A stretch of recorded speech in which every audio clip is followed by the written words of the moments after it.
Hi, welcome to another episode of Hot Takes.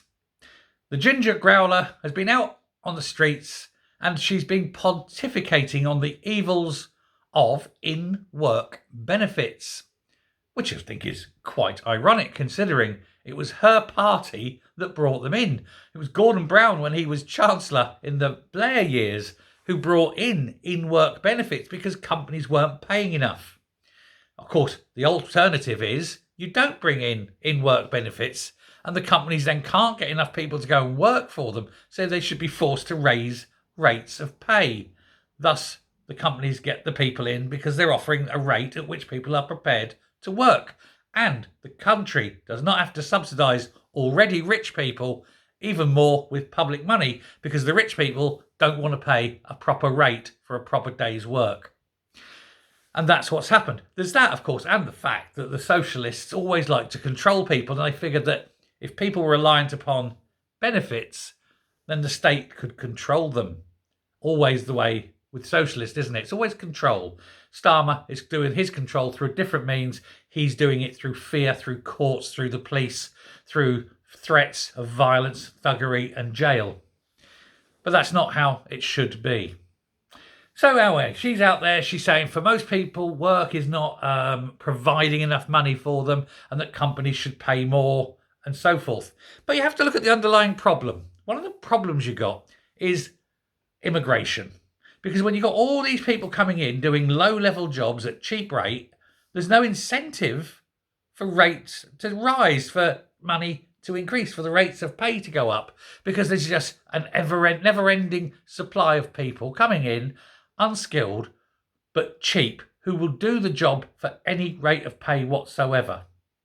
Get rid of all the immigrants and the Brits say if you want to work you've got to pay this much. I ain't working for less than that.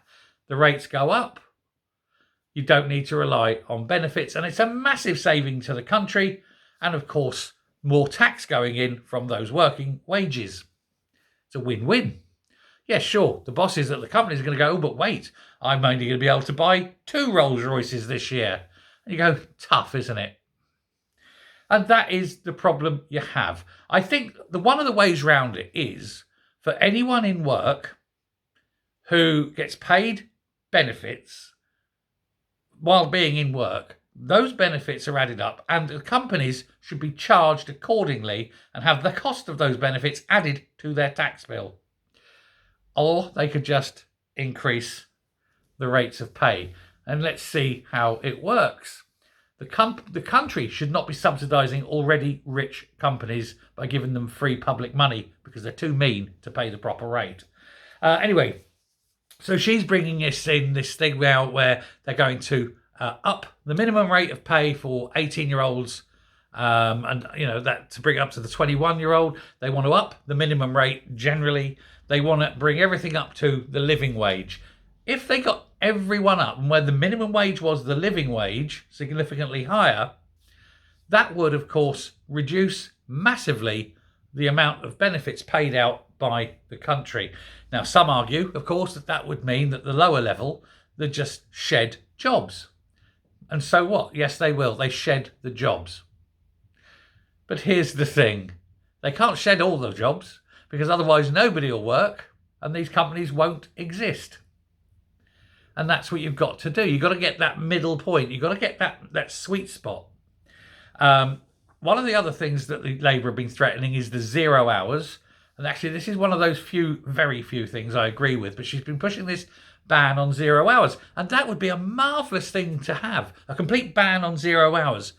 The only unfortunate thing about that is, of course, is that Labour themselves employ people on 0 hour contracts. So it seems a bit hypocritical, doesn't it, that a party that says no more 0 hours employs people on 0 hours. You couldn't beat it with a stick, could you? There's one of the worst things that she's trying to bring in, and this really is terrible, is the right to sickness. And what they're saying is if anyone feels sick, if anyone goes sick, they get paid full rate and they get so many sick days a year. I think it's based on how long you've been with the company. So I think you get 3 sick days a year, and that adds 1 day every 3 years or some such that they're adding. But there's going to be some algorithm, some formula to work it. But you get full pay for that number of sick days a year. But here's the thing. They want immediate sick. So if you're at work and you don't feel well, you can just go home. You tell HR, right, I'm ill, and go. But if you've got to work, that doesn't count as one of your sick days. It's only sick if you're off. Also, and again, it's one of those, it's very dependent on the jobs, is no job contact outside of job hours. Yeah, okay, if you're working in a factory or in a shop or in a warehouse, yes. But if you're management, for example, how do you work that one out? Let's say let's say you're a manager, for example, and your name's on the fire register and there's been a burglary or a fire or some such. They ring you up at 2 o'clock in the morning, your alarm's going off. I'm not at work. Phone down, factory burns to the ground. You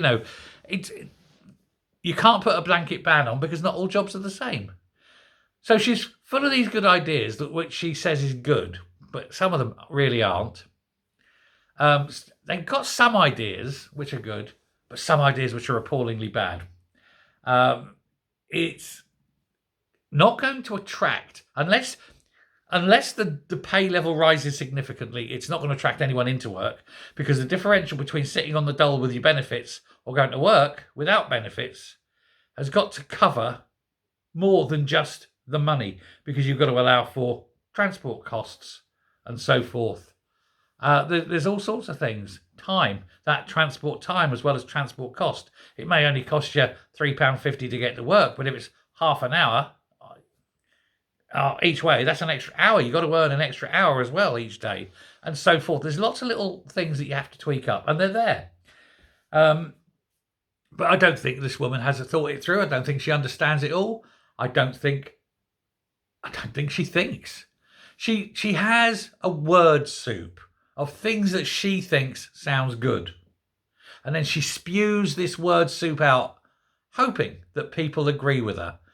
And apart from maybe one thing, I cannot possibly agree with her. Because even the little things like raising the minimum wage for 18 to 21-year-olds, does that mean an apprentice earns the same as someone who's been in the company 20 years? No, doing the same job, just not at the same level of skill. Now, you may hear a noise in the background. That'll be my wife coming in. Sorry, I do apologise about the noise. But yeah, so she hasn't got this clue. She needs to go back to the drawing board, really, doesn't she? Hey ho, let me know what you think. Take care. Goodbye.